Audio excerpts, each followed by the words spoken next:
സംസ്ഥാനത്ത് തീവ്ര വോട്ടർ പട്ടിക പരിഷ്കരണ നടപടികൾ ഊർജിതമാക്കി. വോട്ടർ പട്ടികയിൽ പേരുകളുള്ള വിഐപികളുടെ വീടുകളിൽ കളക്ടർ ഉൾപ്പെടെ ഉന്നത ഉദ്യോഗസ്ഥരെത്തി ഫോമുകൾ കൈമാറി തുടങ്ങി.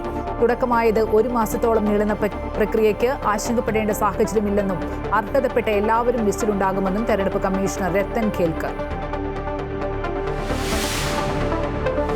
ബീഹാറിൽ ആദ്യഘട്ട വോട്ടെടുപ്പിന്റെ പരസ്യ പ്രചരണം അവസാനിച്ചു. മുന്നണികളുടെ കലാശക്കൊട്ടിൽ പങ്കെടുത്ത് ദേശീയ നേതാക്കൾ. 121 മണ്ഡലങ്ങളിൽ മറ്റന്നാൾ വിധിയെഴുത്ത്.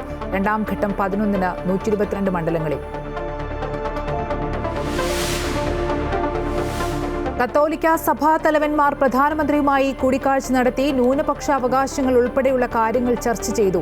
പ്രധാനമന്ത്രിയുടെ വീട്ടിലെ കൂടിക്കാഴ്ചയിൽ പങ്കെടുത്ത് കേന്ദ്രമന്ത്രി ജോർജ് കുര്യനും രാജീവ് ചന്ദ്രശേഖറും.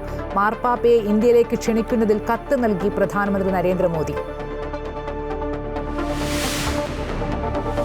സംസ്ഥാന ചലച്ചിത്ര പുരസ്കാരത്തിൽ കുട്ടികളുടെ ചിത്രത്തിനോ ബാലതാരത്തിനോ അവാർഡ് നൽകാത്തതിൽ ജൂറിക്കെതിരെ വിമർശനവുമായി ബാലതാരം ദേവനന്ദ. ജൂറി കണ്ണടച്ചിരട്ടാക്കരുതെന്നും കുട്ടികളുടെ അവകാശങ്ങൾ കാണാതെ പോകരുതെന്നും കുറ്റപ്പെടുത്തൽ. കുട്ടികളുടെ വിഭാഗത്തിൽ മികച്ച പ്രകടനം ഉണ്ടായിട്ടില്ലെന്ന് ജൂറി തന്നെ ചൂണ്ടിക്കാട്ടിയിട്ടുണ്ടെന്ന് മന്ത്രി സജി ചെറിയാൻ. കുട്ടികളുടെ മികച്ച സിനിമകൾ നിർമ്മിക്കാൻ സർക്കാർ ഇടപെടലുകൾ ഉണ്ടാകുമെന്നും വാഗ്ദാനം.